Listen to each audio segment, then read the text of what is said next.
10টা বছর সকাল সন্ধে শুধু চেয়ে দেখেছেন জমিটাকে, নিজের সবথেকে প্রিয় জিনিস, কিন্তু অন্যের জিম্মায়। বুধবার সেই আমানত ফেরত পাবেন সিঙ্গুরের কৃষকরা। সেই খুশি আর চোখের জল হয়ে নামছে গাল বেয়ে। গোপালনগরের বাসিন্দা 42 বছরের সুনীল পাখিরা তো আনন্দ প্রকাশের ভাষা খুঁজে পাচ্ছেন না। বলে বোঝাতে পারবো না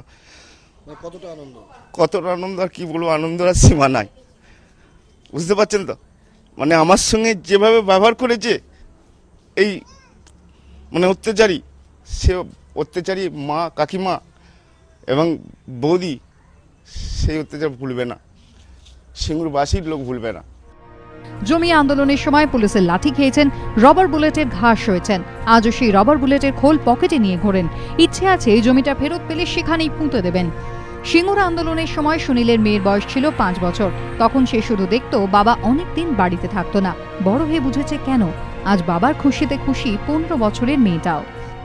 আমার বাবা খুব মার খেয়েছিল, আমার জেঠু খুব মার খেয়েছিল, তার এটা পেয়েছে আজকে, খুব ভালো হয়েছে।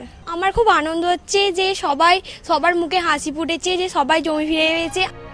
সুনীল পাখিরা তাও নিজের উচ্ছ্বাস প্রকাশ করতে পারছেন। বাজে মেলিয়ার নিমাই সাঁতরার সেটুকু ক্ষমতাও নেই। সিঙ্গুর আন্দোলনের শরিক এই বৃদ্ধর বয়স আজ 80। রোগ ভোগ তাঁকে বিছানায় বন্দি করে দিয়েছে। জীর্ণ বাড়ির অন্ধকার ঘরে সারাদিন মশারিতে শুয়ে থাকেন। তবে দাদুর জমি ফেরতের কথা শুনে উচ্ছ্বসিত তার নাতি। সিঙ্গুর আন্দোলন তো চোখে দেখেছে সেও। বিকালবেলা এখন পড়তাম, ঘরে কপার দিয়ে পড়ালেও সেই কাঁদুনি গাছের জ্বালা, চোখে জ্বালা করতো। কাঁদুনি গাছের মারও খেয়েছে, আমার বাপ কাকারা সবাই খেয়েছে পাড়া। জমির কাগজ ও চেক নিতে যাওয়ার জন্য তৈরি হচ্ছেন গোপালনগর মধ্যপাড়ার সনাতন মাল। বাবার 3 বিঘে 15 একর জমি সরকার অধিগ্রহণ করেছিল। তখন আন্দোলন করতে গিয়ে অনেক কষ্ট সহ্য করেছেন। এ সভা ও সভায় অনেক ছোটাছুটি করেছেন। বুধবারের সভা অবশ্য সব থেকে আলাদা। সে তাড়া করছে, ছুটছি, জলে পড়ছি, জল থেকে উঠে ছুটছি, আর লাঠি নিয়ে পিটুনি। বাজে মেলিয়ার বৈদ্যনাথ কোলে অবশ্য সভা পর্যন্ত যেতে পারবেন না। সিঙ্গুর আন্দোলনের সময় পুলিশের লাঠির ঘায়ে আহত হয়েছিলেন। শরীর ও মনে সেই আঘাত এমনই ছাপ ফেলেছে যে 49 বছরেই শরীরে এসে গিয়েছে বার্ধক্য। শরীরের বাঁ দিকটা মাঝে মাঝে অবশ হয়ে যায়, লাঠি নিয়ে চলতে হয়। ওখানে বেরিয়েছি সে মেরে হাড়গোড় গুঁড়ো, 1 মাস জ্বর ছাড়ে নে, উঠতে পারিনি, এরকম অবস্থা হয়েছিল। তারপর থেকে কি এরকম শরীর পড়ে যায়? তারপর থেকে এরকম হয়ে গেল, জমিদারে যেতে পারছি না।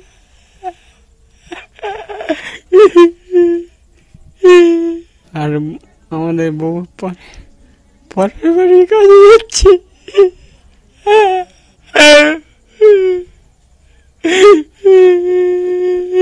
আনন্দ হলে আবার কি, আমি কি করব, আমি যেতেও পারবো না, এরকম অবস্থা, চলতে পারছি না। চোখের জল সেদিনও ছিল, চোখের জল আছে আজও। সেদিন ছিল জমি হারানোর যন্ত্রণা, আজ সেই জমি ফিরে পাওয়ার আনন্দ। রাজশ্রী দত্তগুপ্তর রিপোর্ট, এবিপি আনন্দ, সিঙ্গুর।